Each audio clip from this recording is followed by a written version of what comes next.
Hello students, good morning to all of you. How are you all?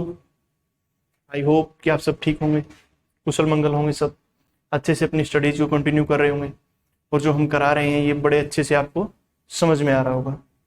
ठीक है students, तो respiration हम continue करते हैं। ये होगा आपका लेक्चर नंबर 4। लेक्चर नंबर 3 तक हम जो है सेलुलर रेस्पिरेशन कंप्लीट कर चुके हैं।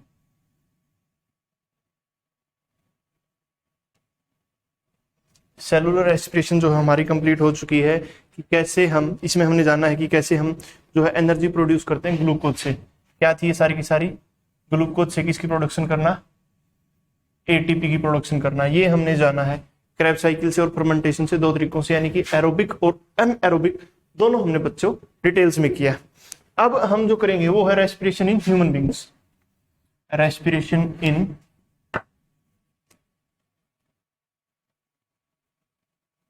ह्यूमन बींग्स, यानी कि बच्चे जो ह्यूमन बींग्स हैं, मानव प्राणी है, ये रेस्पिरेशन कैसे करता है, इसके अंदर कौन कौन से ऑर्गन्स हैं, कौन कौन से पार्ट्स हैं जो क्या करते हैं, कंप्लीट अपना रेस्पिरेटरी सिस्टम जो बनाते हैं, ये जानेंगे। सबसे पहले देखो ब्रीथिंग। सबसे पहले हम क्या करते हैं? ब्रीथिंग करते हैं। ब्रीथिंग है क्या बच्चों? Simply inhale and exhale of air. Inhale and exhale of air.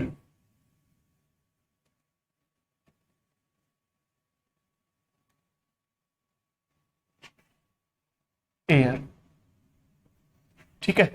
जब हम एयर को इनहेल और एक्सहेल करते हैं तो उसे हम बच्चों क्या कहते हैं? ब्रीथिंग कहते हैं। इनहेल होता है to take air inside our body from the environment, ठीक है। एक्सहेल होता है बच्चों to expel the air from our body to the environment, यानी कि इनहेल में तो हमने क्या किया, सांस को अंदर लिया, और एक्सहेल में बच्चों हमने सांस को बाहर छोड़ दिया, ठीक है। यानी कि इनहेल जब किया तो एयर कहां आई? इनसाइड आई, इनसाइड बॉडी, और यहां से बच्चों क्या जाएगी? Outside the body.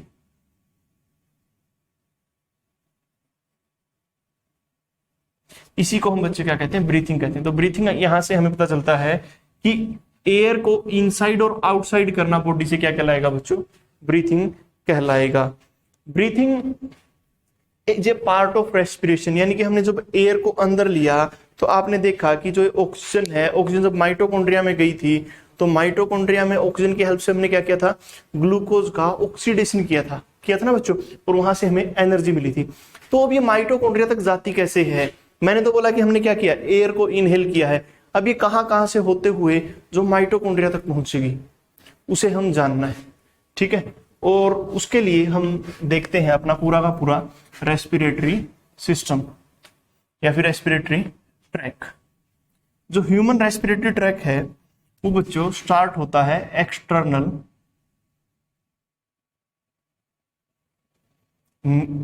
नैरिस से, या फिर हम इसको बोल सकते हैं नेजल या फिर नोस्ट्रिल। एक्सटर्नल नेरिस या फिर नोस्ट्रिल्स, यानी कि जो एक्सटर्नल नोस्ट्रिल्स है, ये जो हमारी नाक आपको दिखाई दे रही है, यहां से हम क्या करते हैं बच्चों? एयर को इनहेल करते हैं। जो नाक है, जो हमारा एक्सटर्नल नोस्ट्रिल्स है, ये क्या है? 2 सेप्टाज में डिवाइड है। क्या है? 2 सेप्टा के थ्रू क्या इसमें 2 कैविटीज में डिवाइड है। 2 नेजल कैविटीज जो है हमारी नोज के अंदर है। जो नेजल कैविटी है, each nasal cavity is known as nasal chamber, यानी कि जो नाक है, नाक के अंदर क्या है? 2 नेजल चैम्बर्स है आपके, और जो इसको डिवाइड कर रहा है उसको हम बोलते हैं सेप्टा। क्या बोलते हैं बच्चों? सेप्टा, यानी कि the nasal chambers are divided by septa. जो सेप्टा है, सेप्टा बना किससे होता है बच्चों? कार्टिलेज से। किससे बना होता है? कार्टिलेज से। क्लास 8 में आपने पढ़ा होगा जो आपका टिश्यू है, एक बोनी टिश्यू होता है और एक कार्टिलेज होता है। कार्टिलेज बाद में ऑक्सीलेशन कैल्शियम की जो डिपोजिशन होती है जिसे हम ओसिफिकेशन कहते हैं, फॉर्मेशन ऑफ बोन, बाद में बोन्स में जो है कन्वर्ट हो जाता है मैक्सिमम जो कार्टिलेज हमारा। लेकिन ये पार्ट है, ये आपका कार्टिलेज है, ये कान में है, ये जो फोल्ड हो जाता है ये क्या है आपका कार्टिलेज है। ठीक है बच्चों, यानी कि जो सेप्टा है, सेप्टा किसे डिवाइडेड है, कार्टिलेज के थ्रू डिवाइडेड है। ठीक है बच्चों, अब जो ये टू सेप्टा है, टू कैविटीज है, इनके अंदर क्या प्रेजेंट होता है बच्चों, म्यूकस प्रेजेंट होता है। इसके अंदर बच्चों हेयर्स प्रेजेंट होते हैं। इसके अंदर बच्चों सीलिएटेड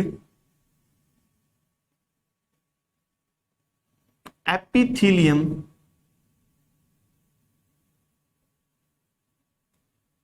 प्रेजेंट होता है। सीलिएटेड एपिथेलियम बच्चों वो होता है जिसमें क्या होते हैं, सीलियाज प्रेजेंट होते हैं एपिथेलियम के ऊपर। सीलिया किस में हेल्प करते हैं बच्चों, अगेन आपको पता है किस में हेल्प करेंगे, ये मूवमेंट में। सीलियाज किस में हेल्प करते हैं, मूवमेंट में हेल्प करते हैं बच्चों। तो सीलिएटेड एपिथेलियम है, हेयर है और म्यूकस है। ये तीनों चीजें जो है आप कहाँ मिलेंगी, आपको नेजल चैम्बर्स मिलेंगी। ठीक है, अब जो म्यूकस है, हेयर्स है और सीलिएटेड एपिथेलियम है, इसका मेन काम क्या है बच्चों, जब मैंने बोला कि आपने एयर को इनहेल किया है, एयर को जो अब आप इनहेल करते हो इसके अंदर O2 भी आपको मिलेगी, इसके बाद आपको CO2 भी मिलेगी, N2 भी मिलेगी, इसमें आपको डस्ट भी मिलेगी और अदर गैसेज भी जो है आपको मिलेंगी। ठीक है, डस्ट है, बैक्टीरियाज हैं, उसको कौन ट्रैप कर लेता है, म्यूकस और हेयर्स जो है अपने अंदर ट्रैप कर लेते हैं। ठीक है बच्चों, किसको, जो डस्ट पार्टिकल्स हैं उसको कौन ट्रैप कर लेता है बच्चों, म्यूकस कर लेती है ट्रैप, और आपके जो हेयर्स हैं वो ट्रैप कर लेते हैं। अब ये तीनों चीजें जो हैं एक स्टेबल टेम्परेचर भी प्रोवाइड करती हैं, यानी कि आपको बोला जाता है जब आप रनिंग वगैरह करते हैं तो कोच है या फिर कोई बड़ा आपके साथ रनिंग के लिए जाता है तो आपको बोलता है कि मुंह से सांस मत लो बेटा, आप नाक से सांस लो। ये मुंह से सांस लेना और नाक से सांस लेना दोनों चीजों में डिफरेंट होता है। ठीक है, एक तो वो स्टेमिना वाला ही फंक्शन होता है कि आप मुंह से सांस लेते हो जल्दी थक जाते हैं। अब उसमें होता क्या है, जब आप माउथ से सांस ले रहे हैं तो डायरेक्ट जो डस्ट पार्टिकल्स है उसको ट्रैप करने के लिए कुछ नहीं है माउथ में, जबकि नेयर्स के अंदर क्या है, अपना नोस्ट्रिल्स के अंदर क्या है, आपका म्यूकस है और हेयर्स है, वो क्या करेंगे, उसको ट्रैप कर लेंगे। दूसरा जो एक मेन रीजन होता है कि यहाँ पे उसका जो एयर का टेम्परेचर है वो मेंटेन किया जाता है अपनी बॉडी के अकॉर्डिंग। ठीक है, अपनी बॉडी टेम्परेचर के अकॉर्डिंग, यानी कि हल्का सा जो वार्म टेम्परेचर है वो प्रोवाइड किया जाता है किसमें, आपके नेजल चैम्बर्स के अंदर। ठीक है, इसलिए आपको बोला जाता है कि आप जब दौड़ते हुए सांस लेते हैं तो सांस किससे लीजिए, आप नाक के द्वारा सांस लीजिए, आप नोज से सांस लीजिए, ताकि आपका जो श्वास है, श्वास क्या रहे, हल्का सा गर्म एयर जो है एंटर करे आपके नेजल चैम्बर से आगे जब जाए आपके। ठीक है, और उससे जो है आपका जो स्टेमिना है वो भी बना रहे और साथ ही जो बैक्टीरियाज वगैरह हैं वो भी आपके ट्रैप हो जाए। यानी कि हम बोल सकते हैं कि नोज के अंदर जो हमारी बोन होती है उसके अंदर कुछ ऐसी, वो क्या करती है, अपना टेम्परेचर को जो है मेंटेन करती है। ठीक है बच्चों, अब हाँ, अब थी अपनी एक्सटर्नल नेरिस। नेरिस के अंदर क्या देखा हमने, नेजल कैविटी, यानी कि टू कैविटीज हैं, या फिर हम इसको बोले टू कैविटीज को नेजल कैविटी।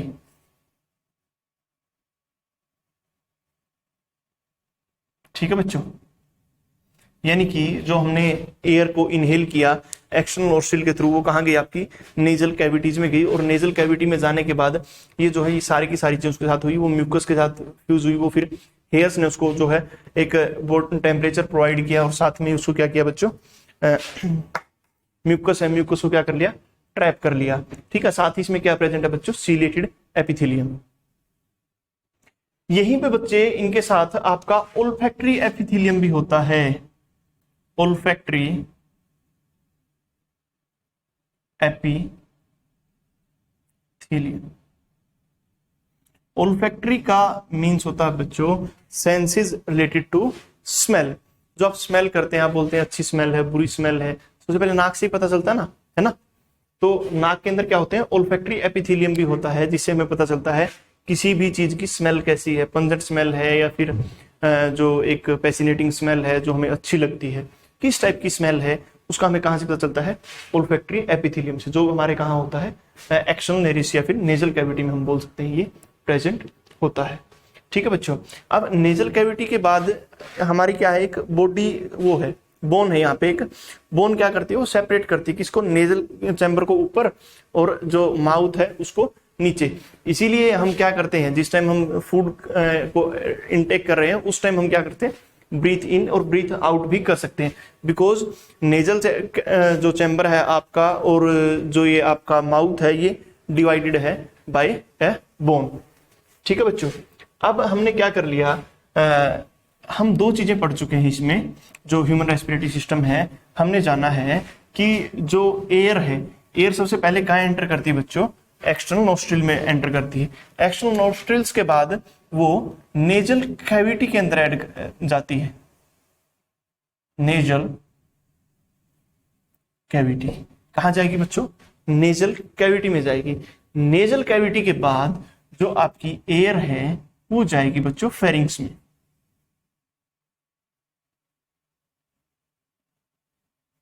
अब ये फेरिंग्स क्या है, अब ये फेरिंग्स क्या है, फेरिंग्स बच्चों वो ऑर्गन है, वो प्लेस है जहां पे आपकी नेजल कैविटी और जो बक्कल कैविटी है दोनों की दोनों ओपन होती हैं। बक्कल कैविटी आपको पता है क्या है, आपकी बक्कल कैविटी जो लिप्स के द्वारा बाउंडेड एरिया है, जिसके अंदर क्या है, आपके टीथ हैं और टंग है, इसमें जो एम्प्टी स्पेस है इसको हम क्या बोलते हैं बच्चों, बक्कल कैविटी बोलते हैं। ठीक है, बक्कल कैविटी कहाँ पे ओपन होती है, आपकी थ्रोट का जो अपर पार्ट है, आपके गले का जो यहाँ का पार्ट है ना इसमें, और ऊपर से यहाँ से आके यहाँ पे क्या होता है, नेजल चैम्बर है या फिर नेजल कैविटी है, ये भी ओपन होती है। जब ये दोनों के दोनों ओपन होते हैं तो यहाँ पे क्या होता है, फेरिंग्स के अंदर क्या मिलेगा बच्चों आपको, फूड प्लस एयर, दोनों के दोनों क्या होंगी आपकी एक साथ लाई करेंगे किसमें, फेरिंग्स में। तो फेरिंग्स आप सिंपली वो बोल सकते हैं the place where buccal cavity and the nasal chamber opens and it is a common passage for both food and air. ठीक है बच्चों, ये है आपका फेरिंग्स। फेरिंग्स के बाद जो नेक्स्ट पार्ट आपका आता है वो आपका लैरिंग्स। क्या आएगा, लैरिंग्स आएगा। लैरिंग्स को ही बच्चों हम बोलते हैं साउंड बॉक्स, साउंड बॉक्स, यानी कि आप जितनी भी चै चै पै करते रहते हैं, ये बोलते रहते हैं, ये कहां से आती है, लैरिंग्स से। आप अगर अपने यहां पे एडजेक्ट इस पोजीशन पे हाथ रख के देखेंगे तो आप जब बोलते हैं तो आपको क्या फील होगी, वाइब्रेशंस फील होंगी। वाइब्रेशंस फील क्यों होती हैं, क्योंकि इसके अंदर क्या होती है, 2 वोकल कॉर्ड्स होती है। क्या, कितनी वोकल कॉर्ड्स होती है इसके अंदर, 2 वोकल कॉर्ड्स होते हैं, 2 वोकल कॉर्ड्स होते हैं जो कि क्या करते हैं, वाइब्रेट करते हैं। उन्हीं के वाइब्रेट करने की वजह से आपका क्या होता है बच्चों, साउंड प्रोड्यूस होती है। आप क्या करते हैं, साउंड प्रोड्यूस करते हैं, या फिर हम बोलते हैं तो किसी को सुनाई देता है। क्यों, because of the vocal cords. अब जो मेल्स हैं, मेल्स में लैरिंग्स का साइज क्या हो जाता है बच्चों, इंक्रीज हो जाता है। क्या हो जाता है, साइज इंक्रीज हो जाता है। अब मेल्स में साइज इंक्रीज हो रहा है, फीमेल्स में साइज में नो चेंज। फीमेल का साइज जो है उसमें तो कोई चेंज है नहीं, मेल्स में क्या हो रहा है, चेंज हो रहा है। अब ये साइज इंक्रीज है, साइज इंक्रीज होता है, ये किस वजह से होता है बच्चों, हार्मोन्स की वजह से होता है। वो ऐसे कौन से हार्मोन्स हैं जो मेल्स में तो हैं लेकिन फीमेल्स में नहीं है। हाँ बच्चों, तो वो आपके सेक्स हार्मोन्स, और सेक्स हार्मोन्स में कौन से आते हैं, मेल्स के लिए है आपका टेस्टोस्टेरोन और फीमेल्स के लिए है प्रोजेस्टेरोन एंड एस्ट्रोजन। ये 3 हार्मोन्स हैं बच्चों। ये जो नीचे वाले 2 हार्मोन्स हैं ये होते हैं फीमेल सेक्स हार्मोन्स, जबकि जो ऊपर वाला हार्मोन है जो टेस्टोस्टेरोन है ये आपका होता है बच्चों मेल सेक्स हार्मोन। ठीक है, अब ड्यूरिंग प्यूबर्टी, यानी कि जब प्यूबर्टी बच्चे में आती है, यानी कि अप्रोक्सीमेट आप मान के चलिए 12 to 15 ईयर्स में, जब बच्चा लड़का कितने साल का होता है, 12 से 15 साल का, तो ये जो टेस्टोस्टेरोन हार्मोन है ये रिलीज होना बच्चों स्टार्ट हो जाता है। क्या होता है? टेस्टोस्टेरोन रिलीज होना स्टार्ट हो जाता है। और इसी टेस्टोस्टेरोन के इन्फ्लुएंस में जो ये लैरिंग्स है, लैरिंग्स का साइज बच्चों इंक्रीज हो जाता है। क्या हो जाता है? लैरिंग्स का साइज इंक्रीज हो जाता है। अब लैरिंग्स का साइज जब इंक्रीज होता है तो उसकी वजह से जो लैरिंग्स का साइज जो इंक्रीज होता है उसी को बच्चों हम क्या बोलते हैं? Adam's apple. क्या बोलेंगे बच्चों? इसी जो इंक्रीज साइज है, इंक्रीज साइज ऑफ लैरिंग्स है, इसी को हम क्या बोलते हैं बच्चों? एडम्स एप्पल बोला जाता है। तो आपसे पूछा जाए व्हाट इज एडम्स एप्पल, तो एडम्स एप्पल आप क्या बोलेंगे? जो लैरिंग्स है, लैरिंग्स का साइज इंक्रीज हो जाता है तो उसको हम क्या बोलते हैं? इंक्रीज साइज ऑफ लैरिंग्स को, यानी कि जो आकार में बड़ा हुआ लैरिंग्स है, यानी कि यहां से जो अलग से दिखाई देता है ये आफ्टर प्यूबर्टी दिखाई देता है। ठीक है, तो ये भी आप सेकेंडरी सेक्सुअल कैरेक्टर्स में इंक्लूड कर सकते हैं। अगर आपको बोले कि आपको कोई मेल और फीमेल की बॉडी दिखा दी गई है, आप कैसे उसको डिफरेंशिएट करेंगे? आप बोल सकते हैं कि उसका जो लैरिंग्स है वो क्या होगा? बड़ा होगा। कब? जब बच्चा क्या हुआ? अडल्ट होगा। ठीक है, आफ्टर प्यूबर्टी। ठीक है, एडम्स एप्पल से भी हम क्या कर सकते हैं? डिफरेंशिएट कर सकते हैं। अब आपसे पूछा जाए कि एडम्स एप्पल है ये किस चीज की वजह से होता है, तो आप बोलेंगे कि हार्मोन्स की वजह से। किसकी वजह से होता है? हार्मोन्स की वजह से। अब आपसे पूछे कि कौन से हार्मोन की वजह से होता है, तो आप बोलेंगे कि male sex hormone which is also known as testosterone is responsible for the increase size of this larynx. Okay, तो एडम्स एप्पल आपको पता चल गया अच्छे से।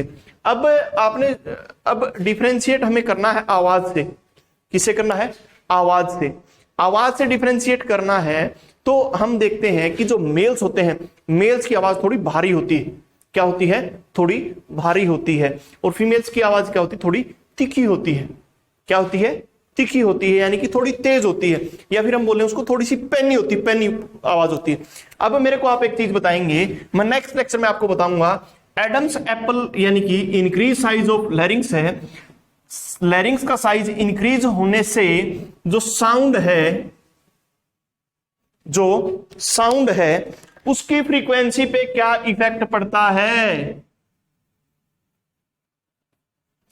जो साउंड की फ्रीक्वेंसी है उसके ऊपर इफेक्ट क्या पड़ता है? कम होती है या ज्यादा होती है? दूसरे शब्दों में अगर मैं बोलूं कि जो अडल्ट हैं उनमें मेल की वॉइस की फ्रीक्वेंसी फीमेल की वॉइस से कम होती है या ज्यादा होती है, ये आपको बच्चों बताना है। ठीक है, नेक्स्ट वीडियो में मैं आपसे ये चीज जो है डिस्कस करूंगा। ठीक है, अब हमारा लैरिंग्स था। हाँ, मैं रब कर रहा हूं इसको, आपको एक बार अगर पॉज करके इसमें कुछ लिखना है तो आप लिख सकते हैं। हाँ, जो लैरिंग्स है, लैरिंग्स के बाद जो नेक्स्ट पार्ट हमारा आता है बच्चों वो है ट्रेकिया।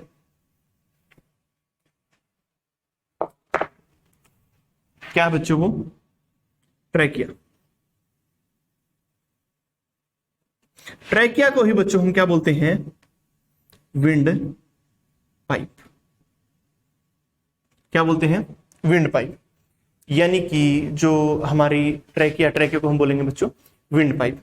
अब जो ट्रेकिया है, ट्रेकिया आपकी आगे होती है और इसके ठीक पीछे क्या होती है? आपकी ईसोफेगस होती है। मतलब अगर कॉम्पोजिशन हम थोड़ा सा हल्का सा बनाएं इसका, ये दो पाइप्स हैं।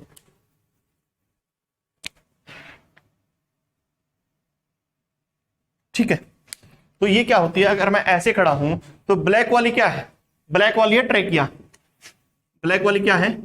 ट्रेकिया। और जो इसके पीछे ब्लू वाली है ये क्या आपकी? ईसोफेगस है। Sorry, oesophagus. क्या है आपकी? ईसोफेगस है। अब पीछे वाली ईसोफेगस है, आगे वाली ट्रेकिया है। अभी देखो जो आपकी ट्रेकिया है, ट्रेकिया के ऊपर क्या होता है? लैरिंग्स होता है या फिर अपना साउंड बॉक्स होता है, यानी कि आपका जो साउंड सिस्टम है वो सारा, उसको क्या बोलते हैं? लैरिंग्स बोलते हैं। यहाँ पे हाथ लगाते हैं तो अपने देखा था कि कंपन महसूस हुई थी। अभी आप इसको हाथ को थोड़ा सा नीचे लगाइए यहां से, तो आपको कुछ ब्रेकर टाइप में फील हो रहा है ना, जैसे सड़क पे क्या होते हैं ब्रेकर हल्के से ऊपर उठे हुए होते हैं। यानी कि जो आपकी ट्रेकिया है, जो आपकी विंड पाइप है, विंड पाइप का जो स्ट्रक्चर है ये कुछ बच्चों ऐसे है ना, इसके ऊपर हल्के से अप्स हैं। क्या है? हल्के से अप्स है। एक्चुअल में ये क्या है? सी टाइप रिंग है। क्या है आपके, रिंग्स, रिंग्स ऑफ कार्टिलेज। ये किसके रिंग्स है बच्चों, कार्टिलेज के। कार्टिलेज के रिंग्स हैं यहाँ पे, क्यों प्रेजेंट है बच्चों, जब हम इनहेल करते हैं एयर को तो प्रेशर की वजह से मे भी आपकी जो विंड पाइप है ये क्या हो जाए, कोलैप्स हो जाए, पिचक जाए। कभी आप देखना, आप एक पाइप लेना, पाइप के अंदर से इनहेल करना, उससे ऐसे अगर इनहेल करोगे तो जो पाइप है, पाइप क्या हो जाएगी, कोलैप्स हो जाएगी, चिपक जाएगी आपस में। अगर ऐसे ही जब हम इनहेल करते हैं तो चांसेस ये बनता है कि हमारी जो विंड पाइप है वो क्या हो सकती है, कोलैप्स हो सकती है। तो उसी कोलैप्स को बचाने के लिए यहाँ पे क्या है, कार्टिलेज के रिंग है। किस चीज के रिंग है बच्चों, कार्टिलेज के रिंग है। ठीक है, कार्टिलेजनस रिंग्स है। अब आप देखो, दो पाइप देखो आप, एक तो जो नॉर्मल पाइप होती है जिसे आप अपने गार्डन में पानी देते हैं, और एक पाइप होती है जिससे आप, जो आपकी वॉशिंग मशीन में लगी हुई होती है। वॉशिंग मशीन वाली पाइप हार्ड होती है, उसके ऊपर आप जो रिंग्स टाइप में स्ट्रक्चर बने होते हैं ना, देखे ना सभी ने, बिल्कुल प्रैक्टिकल थिंग है।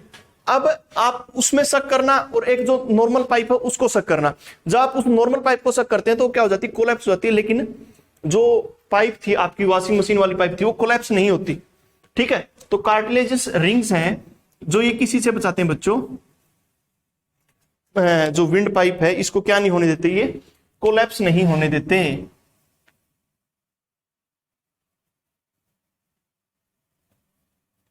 क्या नहीं होने देते, कोलैप्स नहीं होने देते। तो इसका फंक्शन आपको पता चल गया।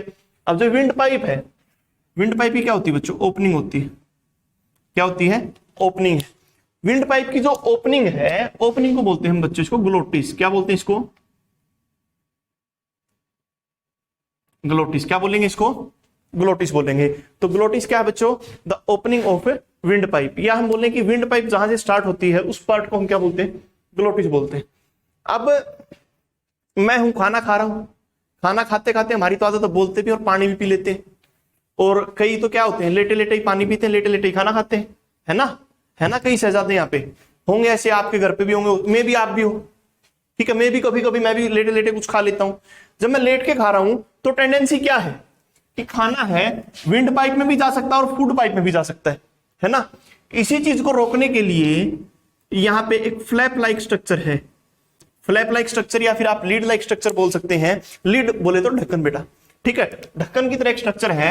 उस ढक्कन को हम क्या बोलते हैं, ग्लोटिस है ना, ग्लोटिस। एपी का मीन्स होता है ऊपर, तो इसका नाम हो गया बच्चों एपी ग्लोटिस। क्या हो गया, एपी ग्लोटिस। एपीग्लोटिस क्या है, एक फ्लिप लाइक या लीड लाइक स्ट्रक्चर है जो किसके ऊपर प्रेजेंट होता है बच्चों, ग्लोटिस के ऊपर। और इसका काम क्या है, to stop the entry of food और वाटर पार्टिकल्स, या फिर हम बोल सकते हैं to stop the entry of particles rather than air. हवा को छोड़ के किसी चीज की भी एंट्री इसमें नहीं होने देना। ठीक है, कई बार हम क्या करते हैं, लेटे लेटे कुछ खा रहे हैं तो एकदम से क्या आता है, सारी चीजें वापस आती है। वापस आने का रीजन क्या होता है बच्चों, जो ट्रैकिया है, ट्रैकिया के अंदर क्या जाता है आपका, वो फूड पार्टिकल जाता है। आपको छींक आती है, आपको खांसी आती है, वो किस लिए होती है, जो सीलेटेड एपिथेलियम होता है, जो ये आपकी विंड पाइप है, इसके अंदर क्या होता है, सीलेटेड एपिथेलियम होता है। यानी कि इसमें क्या होते हैं, एपिथेलियम जो होता है उसके ऊपर सीलियाज प्रेजेंट होते हैं। तो क्या करते हैं, हेयर लाइक स्ट्रक्चर्स हैं, उसको पुश बैक करते हैं। क्या करते हैं, पुश बैक करते हैं ताकि वो निकल जाए। बिकॉज अगर कोई फूड पार्टिकल बच्चों आपके लंग्स में चला जाए तो आपके लिए क्या हो सकता है, फैटल हो सकता है, वो घातक हो सकता है। ठीक है, ठीक है बच्चों। अब ट्रैकिया है, ट्रैकिया के बारे में देखो हमने क्या क्या देखा अब तक। ट्रैकिया क्या है, आपकी विंड पाइप है जो कि एंटीरियर पार्ट पे लाई करती है। अब ये एंटीरियर पार्ट कौन सा, पोस्टीरियर पार्ट कौन सा, देखो जिस साइड हमारा मुंह होता है, मुंह कहाँ है, यहाँ है ना, तो ये हमारा क्या है, एंटीरियर साइड है। ठीक है, मुंह के जो अपोजिट साइड होती है उसको हम बोलते हैं बच्चों पोस्टीरियर। यानी कि ये मेरी पोस्टीरियर साइड है और ये मेरी जो है एंटीरियर साइड है। उसके बाद लेटरल साइड्स है हमारी, ये लेटरल क्या है, ये जो मैंने बाजू उठाई है क्या हमारी लेटरल है, या फिर ट्रांसवर्स हम इसको बोल सकते हैं। ठीक है बच्चों, तो एंटीरियर एंड पे लोकेटेड है और इसका जो ओपनिंग है उसको हमने ग्लोटिस बोला बच्चों। ग्लोटिस की जो ओपनिंग को गार्ड कर रहा है उसको हमने बोला एपिग्लोटिस। क्या बोला है, एपिग्लोटिस। जो आपकी ट्रैकिया है कोलैप्स ना हो, कोलैप्स होने से बचाने के लिए इसके ऊपर क्या प्रेजेंट है बच्चों, कार्टिलेज के रिंग्स प्रेजेंट है। क्या प्रेजेंट है मेरे बच्चों, कार्टिलेज के रिंग्स प्रेजेंट है। कार्टिलेज के रिंग्स क्या करेंगे, इसको कोलैप्स होने से बचाएंगे। अब जो ये विंड पाइप है, विंड पाइप के अंदर जो है सीलिएटेड एपिथेलियम आपका लाई करता है। कौन सा एपिथेलियम लाई करता है बच्चों? Ciliated epithelium. सीलिएटेड एपिथेलियम क्या करता है, उसको जो भी आप खाना खाया आपने, अगर कुछ अनवांटेड पार्टिकल किसके अंदर, आपकी ट्रैकिया के अंदर चला गया, उसको बाहर निकालेगा। जब आप स्नीजिंग करते हैं, कफ आपको आती है, तो कफ में क्या होता है बच्चों, यहां से जो अगर कुछ अनवांटेड चीजें चली गई हैं तो उसको क्या करते हैं, पुश बैक करते हैं, बाहर निकालते हैं। ठीक है बच्चों। अब जो आपकी ट्रैकिया है, ट्रैकिया के बाद जो नेक्स्ट थिंग है आपके रेस्पिरेटरी सिस्टम में आएगी वो ब्रोंकाइज। क्या है बच्चों? ब्रोंकाई। ठीक है, क्या आएंगे बच्चों? अब ब्रोंकाई।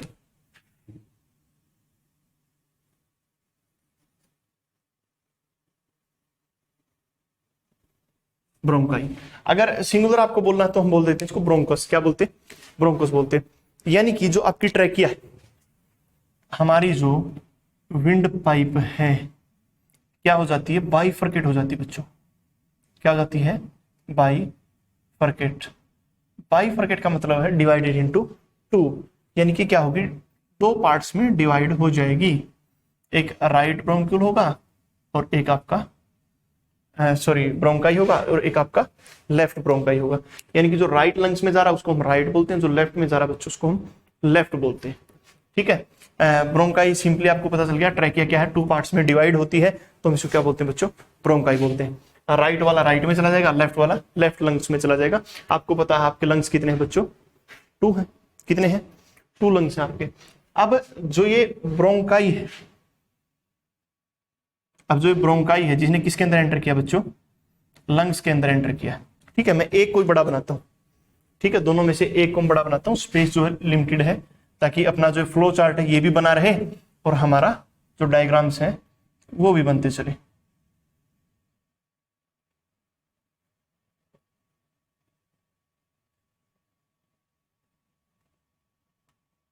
ठीक है, ये ब्रोंकाई हो गया।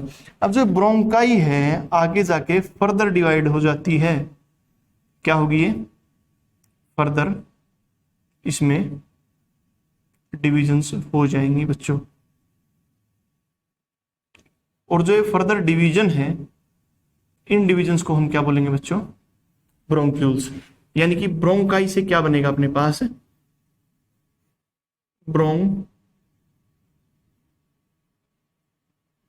क्या बनेंगे बच्चों? ब्रोंक्यूल्स बनेंगे। यानी कि ब्रोंकाई किस में होगी? And up into bronchioles. Bronchioles जो हैं इसके आगे ये एक सैक लाइक स्ट्रक्चर होते हैं, थैले के जैसे स्ट्रक्चर होते हैं, जिन्हें हम क्या बोलते हैं बच्चों? इन स्ट्रक्चर्स को हम क्या बोलेंगे? इनको बोलेंगे एल्वोलोई। हाँ, सैक लाइक स्ट्रक्चर्स है बच्चों, इनको हम क्या बोलते हैं? एल्वोलोई बोलते हैं। क्या बोलते हैं इनको? एल्वोलोई। यानी कि जो ब्रोंकाइज के बाद, ब्रोंक्यूल्स के बाद में आपको पढ़ना है वो है आपका एल। थोड़ा सा नीचे लिखता हूं मैं इसको, चलो अलग पेन से मैं डिनोट करता हूं ताकि आपको अच्छे से दिखाई दे जाइए। क्या बोलेंगे बच्चों? इनको एल्वोलोई बोलेंगे। ठीक है, एल्वोलोई बोलेंगे। एल्वोलोई एक्चुअल में देखो, जब हमने एयर को इनहेल किया, सबसे पहले एयर आई आपकी एक्सटर्नल नेरिस में। कहाँ आई बच्चों? एक्सटर्नल नेरिस में या फिर एक्सटर्नल नोस्ट्रिल्स में आई। नोस्ट्रिल्स के बाद एयर जहां गई उसे हम बोला नेजल कैविटी। नेजल कैविटी के बाद जो एयर है हमारी कहाँ गई? फेरिंग्स में गई। और फेरिंग्स के बाद वो कहाँ गई बच्चों? लैरिंग्स में गई। लैरिंग्स के बाद बच्चों गई ट्रैकिया में। ट्रैकिया के बाद ब्रोंकाई, फिर ब्रोंक्यूल्स, और फाइनली एंड अप किस में होगी? सैक लाइक स्ट्रक्चर, जिसको हमने बोला एल्वोलोई। क्या बोला इसको? एल्वोलोई बोला। ठीक है, जब आपको निमोनिया होता है तो जो एल्वोलोई है, एल्वोलोई ही आपका इफेक्टेड होता है। क्या होता है? एल्वोलोई ही आपके इफेक्टेड होते हैं। जो लोग स्मोकिंग करते हैं उनके क्या होते हैं बच्चों? एल्वोलोई जो है इफेक्टेड होते हैं। एल्वोलोई में क्या होते हैं? इन्फेक्शन होना स्टार्ट हो जाता है और धीरे धीरे इसमें क्या हो जाएंगे? वाउंड्स बनने शुरू हो जाएंगे। वुंड्स जब बनेंगे यानी घाव इसके अंदर हो जाएंगे, तो क्या होगा? जो इसकी कैपेसिटी है to collapse and to relax and stretch, relax और स्ट्रेच जो ये करता है वो कैपेसिटी बच्चों कम हो जाती है। और जब हम ब्रीथ इन और ब्रीथ आउट करते हैं तो वुंड्स में क्या होता है? पेन होता है। ठीक है, तो फिर हमारी क्या हो जाएगी? इनहेल करने की और एक्सहेल करने की जो एयर है उसकी कैपेसिटी क्या हो जाएगी? कम हो जाएगी। और जब हम अंदर कम एयर को लेंगे और कम एयर को ही छोड़ेंगे तो उसके अंदर उससे जो है ऑक्सीजन भी हमें क्या मिलेगी बच्चों, कम मिलेगी। ऑक्सीजन कम मिलेगी तो हमारी बॉडी को फंक्शन करने के लिए जो एनर्जी चाहिए उसके लिए ऑक्सीजन हमारे पास कम होगी। ऑक्सीजन कम होगी तो जो फूड का ब्रेकडाउन है वो हमारे पास क्या होगा, कम होगा। और अल्टीमेटली जो वर्क करने के लिए हमारे पास एटीपीज की हमें रिक्वायरमेंट थी वो कम बनेंगे। एटीपीज अगर कम बन रहे हैं तो आपकी बॉडी क्या होना चाहिए, लेथार्जिक होने लग जाएगी, आप जो है लेजी होने लग जाएंगे और आपकी जो बॉडी के फंक्शंस हैं वो अच्छे से परफॉर्म फिर नहीं होंगे। और जब ये फंक्शंस अच्छे से परफॉर्म नहीं होंगे तो माल फंक्शनिंग आपकी बॉडी में स्टार्ट हो जाएगी। ठीक है, तो सारे के सारे जो दिखते हैं आपके यहाँ से आनी स्टार्ट हो जाएंगे। निमोनिया है, एलुलोई है, उसमें सॉरी निमोनिया है या फिर अदर डिसऑर्डर्स है, इसमें क्या होता है आपकी एलुलोई ही इफेक्ट होती है। ठीक है बच्चों, तो इस डायग्राम को जो है मैं मिटा देता हूं और एल्वोलोई के बारे में थोड़ा सा हम देखते हैं। एल्वोलोई क्या है, साइट है, साइट फॉर गैसियस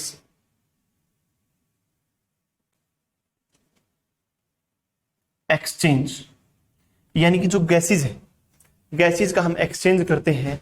देखो बच्चों वो कहां पे हुआ, एल्वोलोई पे हुआ। हाँ देखो बच्चों, जो एल्वोलोई है, एल्वोलोई पे मैंने बोला कि गैसेज एक्सचेंज होंगी। गैसेज मेनली कौन सी एक्सचेंज होंगी बच्चों, दो ही गैस हैं जो हमारे रेस्पिरेटरी सिस्टम में हमें पढ़नी है, एक है O2 and second is CO2। ठीक है, O2 और CO2 हमें रीड आउट करनी है। आज हमने बच्चों देखो इसका स्ट्रक्चर देखा है, क्या देखा है, स्ट्रक्चर देखा है। कल जो हम इसका मैकेनिज्म और सारी की सारी जो फंक्शनिंग है वो रीड आउट करेंगे किसकी, रेस्पिरेशन इन ह्यूमन बींग्स की।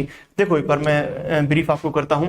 सबसे पहले हमने पढ़े एक्सटर्नल हेरिस। एक्सटर्नल हेरिस जो कि एंटीरियर साइड पे आपके प्रेजेंट है। एंटीरियर साइड कौन सी होती है बच्चों, जो हमारी माउथ वाली साइड होती है उसको हम क्या बोलते हैं, एंटीरियर साइड बोलते हैं। ठीक है, एंटीरियर साइड्स पे आपके नोस्ट्रिल्स प्रेजेंट है, आपको दिखाई दे रहे हैं अच्छे से। आपके जो लिप्स के ऊपर ये वाला एरिया है जिसे हम नोज बोलते हैं, उसी को हम क्या बोलते हैं, एक्सटर्नल नोस्ट्रिल बोलते हैं। एक्सटर्नल नोस्ट्रिल के अंदर क्या है, दो नेजल कैविटीज है। क्या है, दो नेजल कैविटीज है जिसे आप फील कर सकते हैं। इसके अंदर क्या क्या है मैंने आपको बड़े अच्छे से बताया। नेजल कैविटी जहां पे ओपन होती है उस एरिया को हम क्या बोलते हैं, फेरिंक्स बोलते हैं। और फेरिंक्स को अगर डिफाइन करना हो तो हम बोलेंगे the area where the common, it is the common passage for both food and air. ठीक है, फूड एंड एयर के बाद हमने क्या देखा बच्चों, लैरिंग्स देखा। लैरिंग्स के अंदर फिर क्या करती है, एयर एंटर करती है। लैरिंग्स को ही हम क्या बोलते हैं, आपका साउंड बॉक्स बोलते हैं, साउंड सिस्टम बोलते हैं, वॉइस बॉक्स बोलते हैं। इसके अंदर क्या प्रेजेंट होती है, वोकल कॉर्ड्स कितनी है, दो है। उसके बाद हमने देखा ट्रैकिया। ट्रैकिया की जो ओपनिंग है उसको बोलते हैं एपिग्लोटिस, सॉरी ग्लोटिस। ग्लोटिस के ऊपर एक लीड लाइक स्ट्रक्चर होता है, उसको हम बोलते हैं बच्चों एपिग्लोटिस। जो ट्रैकिया है, ट्रैकिया को कोलैप्स होने से बचाने के लिए इसके ऊपर क्या है, कार्टिलेज की रिंग्स प्रेजेंट है। कार्टिलेज की रिंग इसको पिचकने नहीं देती, इसको कोलैप्स नहीं होने देती। ठीक है, वो हमने एग्जांपल के थ्रू पढ़ा था। ठीक है, उसके बाद जब ये ट्रैकिया दो में बाइफरकेट हो जाता है, दो में डिवाइड होता है, तो दो में जो डिवाइड हुआ उसको हमने बोला ब्रोंकाई। अगर ये सिंगुलर है तो हम इसको बोलेंगे ब्रोंकस, लेकिन हम दो का डिस्कस कर रहे हैं तो हम क्या बोलेंगे, इसको ब्रोंकाई बोलेंगे। और जब ये ब्रोंकाई है, ब्रोंकाई फर्दर ब्रांचेस में डिवाइड होते हैं तो उन डिविजन्स को हम बोलते हैं ब्रोंक्यूल्स। क्या बोलते हैं, ब्रोंक्यूल्स। ब्रोंक्यूल्स के एंड में एक सैक लाइक स्ट्रक्चर होता है, एक थैले जैसा स्ट्रक्चर होता है, उसको बोलते हैं एल्वोलोई। जो ये एल्वोलोई है यही है हमारा साइट फॉर गैसियस एक्सचेंज, यानी कि यहीं पे हम O2 और CO2 का क्या करते हैं बच्चों, एक्सचेंज करते हैं। कैसे इसका मैकेनिज्म है, कैसे क्या कुछ आगे चीजें फंक्शंस करेंगी वो हम पढ़ेंगे नेक्स्ट लेक्चर में। ठीक है स्टूडेंट्स, आई होप कि आपने जितना पढ़ा है वो आपको अच्छे से समझ में आ गया होगा एंड आई होप कि आप बड़े अच्छे तरीके से जो है इसको पढ़ रहे होंगे। ठीक है स्टूडेंट्स, कोई डाउट आता है तो आप मुझसे डाउट काउंटर में अपने जो डाउट्स क्लियर कर सकते हैं। Okay students, thank you.